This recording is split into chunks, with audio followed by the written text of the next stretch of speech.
आदाब अर्ज़ है। MCN उर्दू न्यूज़ में आपका खैर मक़दम। नाज़रीन, मैं हूँ क़ाज़ी मुहिउद्दीन। ख़बरों के सिलसिले को आगे बढ़ाने से पहले आइए एक नज़र डालते हैं आज की ख़ास ख़बरों पर।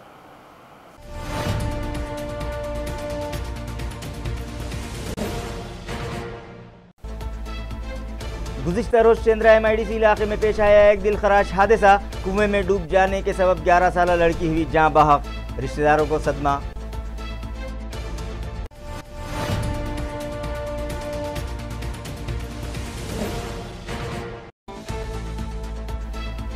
कोरोना से मुतासरा मरीजों के मौसर इलाज के लिए खानगी दवाखानों में बेड्स की तादाद और तिब्बी सहूलतों में किया जाए इजाफा। इलाकाई कमिश्नर सुनील केंद्रेकर की मुताल्लिका इंतजामिया को हिदायत।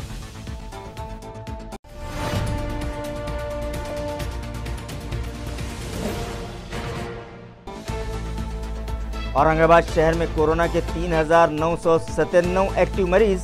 इंतजामिया की परेशानियों में हुआ इजाफा। म्यूनिसिपल एडमिनिस्ट्रेटर खुद निकल पड़े मैदान में। थर्मल गन और पल्स ऑक्सीमीटर न रखने वाले ताजिरों के खिलाफ कार्रवाई का दिया हुक्म।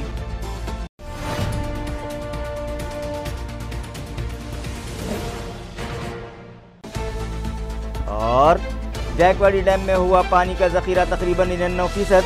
डैम के 27 दरवाजों में से 8 दरवाजे खोले गए 1 फीट और 10 दरवाजे आधा फीट। 15,217 की रफ्तार से गोदावरी नदी में छोड़ा जा रहा है पानी। खबरें तफसील से। गुज़िश्ता रोज़ चेंद्रा MIDC इलाके में एक दिलखराश हादसा पेश आया। इलाके में मौजूद कुएं में गिर जाने के सबब एक 11 साल लड़की की जान चली गई, जिसके सबब महलूक के उर्सा को शदीद सदमा पहुंचा है। ज़राए से मिली इत्तला के मुताबिक गुज़िश्ता रोज़ सुबह 11 बजे के करीब एक 11 साला मासूम लड़की, जिसका नाम दुर्गा जीवन मंडल बताया जा रहा है, कुएं में गिर गई, जिसकी इत्तला फायर ब्रिगेड अमले को दी गई, जिस पर chief fire officer RK Sure, deputy fire officer LM Gaikwad और ड्यूटी इंचार्ज लक्ष्मण कोल्हे की रहनुमाई में फायर फाइटर इसहाक शेख, दिनेश मुंगसे, प्रसाद शिंदे, महेंद्र खोतकर और पद्माकर बकले को लेकर ड्राइवर अशोक खोतकर जाए वारदात पर पहुंचे और सख्त जद्दोजहद के बाद दुर्गा को कुएं से बाहर निकाला गया, मगर तब तक दुर्गा की मौत हो चुकी थी, लिहाजा दुर्गा की डेड बॉडी पुलिस के सुपुर्द कर दी गई। दुर्गा की इस तरह से मौत पर इलाके में रंज का माहौल है। कोरोना से मुतासरा मरीजों के मौसर इलाज के लिए सरकारी व खानगी दवाखानों में तिब्बी सहूलतों और बेड्स की तादाद में इजाफा किया जाए, ये हिदायत इलाकाई कमिश्नर सुनील केंद्रेकर ने गुज़िश्ता रोज़ मुनक़िदा मीटिंग में मुतल्लिक़ा अफसरान को दी। प्राइवेट हॉस्पिटल्स और मेडिकल टास्क फोर्स के कामकाज का जायज़ा लेने के लिए एक अहम मीटिंग गुज़िश्ता रोज़ डिविजनल कमिश्नर सुनील केंद्रेकर की सदारत में ज़िला कलेक्टर ऑफिस में मुनक़िद की गई, जिसमें ज़िला collector Sunil Chauhan, municipal administrator Astik Kumar Pande, Zilla Parishad के chief executive officer doctor Mangesh Gondavale, deputy divisional commissioner Varsha Thakur, additional collector doctor Anant Gauhane, government medical college and hospital की dean doctor Kanan Edikar, doctor Meenakshi Bhattacharya, civil surgeon doctor Sundar Kulkarni और दीगर मुतल्लिक़ा अफसरान शरीक हुए। इस मौके पर कोरोना की रोकथाम के लिए इस मर्ज़ में मुब्तला मरीज़ों के इलाज की गर्ज से सरकारी व खानगी दवाखानों में मौजूद सहूलतों का जायज़ा लेने के बाद इलाकाई कमिश्नर ने औरंगाबाद ज़िले में कोरोना से मुतासरा मरीज़ों की तादाद में हो रहे बेतहाशा इजाफे पर तशवीश का इजहार किया। इसी तरह उन्होंने सभी अस्पतालों में ICU बेड की कमी पर भी तशवीश ज़ाहिर करते हुए कहा कि कोरोना से मुतासरा मरीज़ों के मौसर इलाज के लिए सरकारी व खानगी अस्पतालों में तिब्बी सहूलतों में इजाफा करना वक्त का तकाजा है, लिहाजा सभी दवाखानों में ICU बेड की तादाद में इजाफा किया जाए। इसी तरह जनरल वार्ड्स में भी पलंगों की तादाद बढ़ाई जाए। उन्होंने Dhoot hospital, Kamalnayan Bajaj hospital, MGM hospital और हेडगेवार हॉस्पिटल में 100 तक 200 कोरोना ज़दा मरीज़ों के इलाज के लिए इंतज़ामात करने का मशवरा दिया। सुनील केंद्रेकर ने यह भी सलाह दी कि जिन अस्पतालों में बेड्स के लिए जगह नहीं है, वो अपने तमाम हॉल्स और रिसेप्शन काउंटर्स को कोरोना वार्ड्स में तब्दील कर दें और जहां पर ऑक्सीजन पाइप नहीं है, वहां सिलेंडर्स के ज़रिए मरीज़ों को ऑक्सीजन चढ़ाई जाए। उन्होंने घाटी दवाखाने और सिविल हॉस्पिटल में भी बेड्स की तादाद में इजाफा करने की हिदायत दी।